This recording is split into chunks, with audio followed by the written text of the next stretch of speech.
Сегодня в программе «Актуальное интервью» мы затронем три важные темы о вакцинации, постковидном синдроме и реабилитации после перенесенного ковида.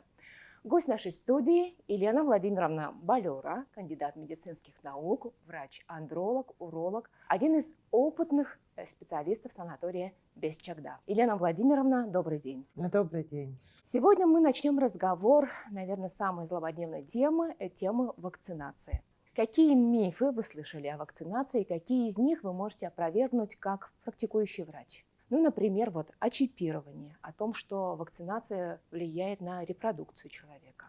Мифы о чипировании, я думаю, что они уже давно просто развеяны практической жизнью, потому что это просто какая-то фантастика, это аватар, это нереально. И любой разумный человек понимает, что это невозможно. Мифы о репродукции, они действительно существовали определенное время. Но если говорить как практикующий специалист, ковид наносит нам массу вреда репродукции. Очень сильно влияет на сперматогенез, и действительно вакцина – это единственное средство, которое позволяет избежать данного заболевания. Отрицательное влияние на репродуктивное здоровье от вакцинации не доказано. В течение полугода проводятся исследования научные Институтом охраны материнства и детства, где изучается влияние вакцинации на зачатие, на ведение беременности, и никаких отрицательных результатов до сих пор не выявлено. Полгода – это достаточно все-таки большой срок, поэтому я думаю, что эти мифы должны быть развеяны. Единственное, что в течение месяца после проведения вакцинации не рекомендуется приступать к зачатию. Единственное ограничение, которое на сегодняшний день существует и в официальной медицине. Хорошо. Наверное, задам такой вопрос, который хотят задать многие люди врачам. Почему же болеют люди вакцинированные? Начнем с того, что иногда люди могут вакцинироваться, уже находясь в инкубационном периоде заболевания, либо инфицироваться, даже сразу после проведения вакцины, потому что она у нас в большинстве случаев двухэтапная.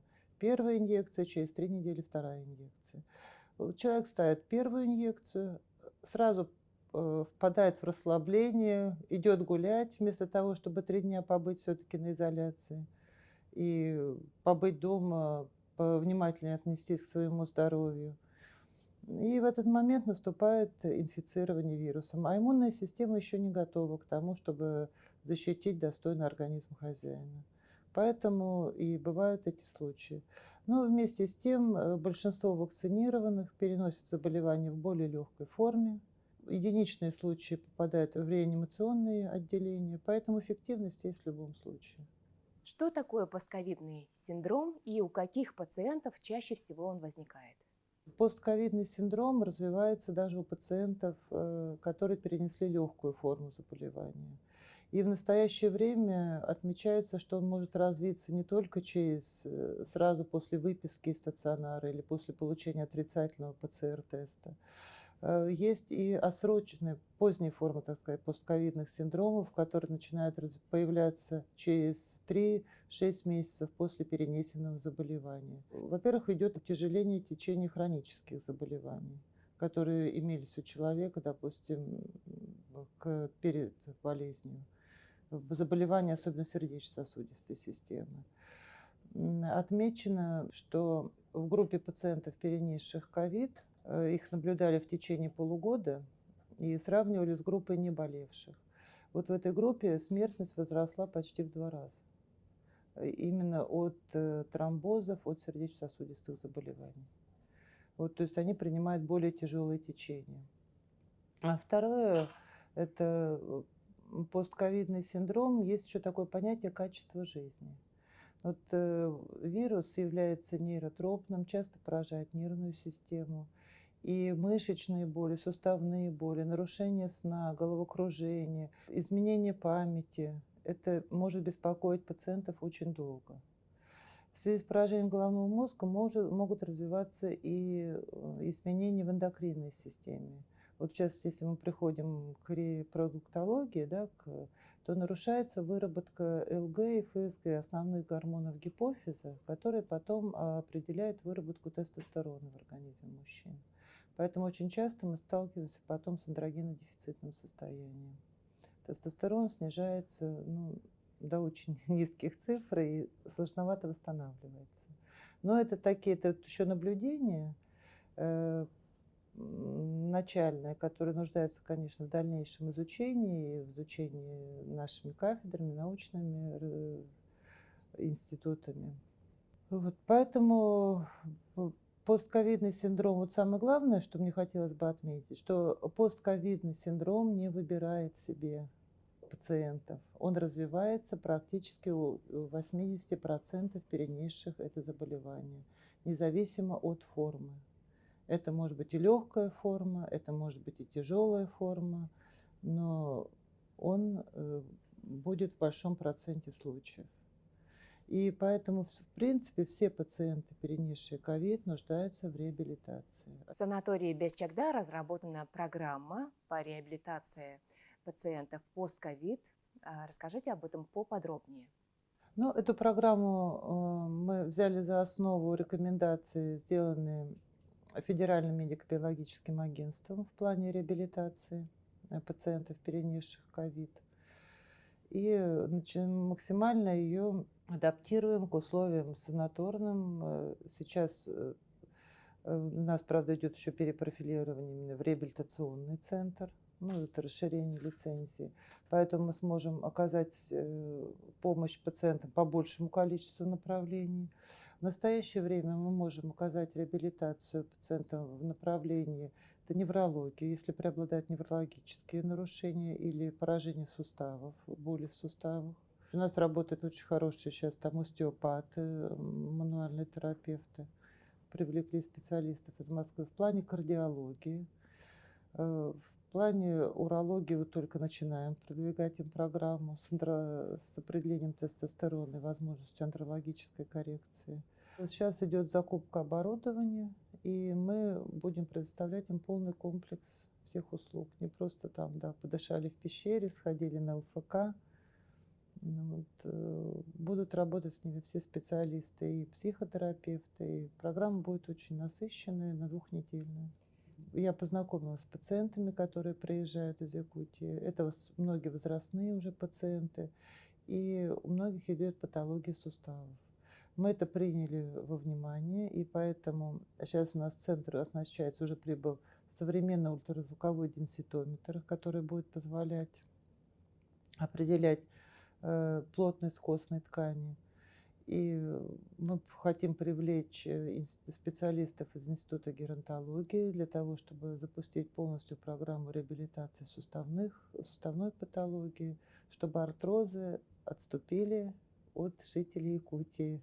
Дали им возможность нормально ходить, двигаться, чтобы у них ничего не болело. Следующий вопрос просила вам задать наша знакомая коллега из Якутска. Можно ли вакцинироваться при бронхиальной астме и какие болезни являются абсолютным противопоказанием получения прививки?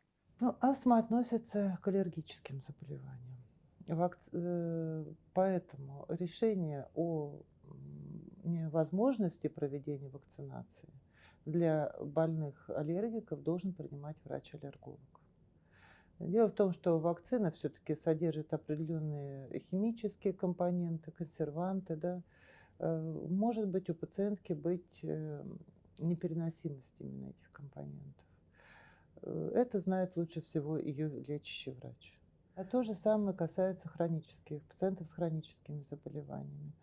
Я не думаю, что будет большая польза от вакцины, если делать вакцинацию в стадии декомпенсации хронического заболевания, когда организм собрал все свои усилия для того, чтобы как-то поддерживать свою жизнедеятельность. Не будет там достойного иммунного ответа, это будет профанация. Поэтому перед тем, как пойти на вакцинацию, это все-таки плановое мероприятие, лучше посетить своего лечащего врача. Сдать какие-то контрольные анализы согласно своему основному заболеванию, убедиться, что оно находится в стадии ремиссии, и идти вакцинироваться. То же самое, я думаю, что не целесообразно вакцинироваться, если у тебя недавно был контакт с инфицированным пациентом. Большой вероятностью вы можете находиться в стадии инкубация в скрытом периоде заболевания, и тогда тоже от вакцинации не будет нужного эффекта. Мы получим вот то, что миф, что вакцина не работает. Привились и заболели. Почему заболели? Потому что вирус у нас уже был. Вот, наверное, есть даже целесообразность проведения тестирования на ковид в определении антител, количество антител, чтобы понять, нужно тебе это конкретно или нет. Подведем небольшой итог нашей беседы. Почему все-таки лучше привиться, чем переболеть? Прививка даст вам возможность хоть как-то уберечься от этого заболевания. В любом случае болезнь является худшим злом. Особенно развитие осложнений, которые постковидных, которые еще не полностью описаны. Осложнения на сердечно-созудистую систему. Вот сейчас описывается развитие миокардитов через полгода после перенесенного ковида. Это очень тяжелое заболевание сердца. Здесь, думаю, выбор должен быть однозначно в пользу вакцинации. Это не нужно играть в русскую рулетку и надеяться на авось, что пронесет. Никто не исключает возможность повторного заражения. Среди моих знакомых есть люди, которые переболели уже по 2-3 раза ковидом. И значит, через полгода надо определить количество антител, и если есть необходимость, то пройти вакцинацию. И даже тем, кто переболел? Даже тем, кто переболел. Антитела не пожизненно сохраняются. Они уходят из организма, поэтому необходимость ревакцинации для вакцинированных. Ну, вначале говорили о том, что через год нужно вакцинироваться. Сейчас проводится изучение, все-таки рекомендация последняя, что через полгода ревакцинация. То же самое касается переболевших. Медотвод дается на полгода, потом лучше пройти обследование, определить количество антител и все-таки пройти вакцинацию. Елена Владимировна, большое спасибо за участие в программе «Актуальное интервью». Спасибо большое. Здоровья вам всем.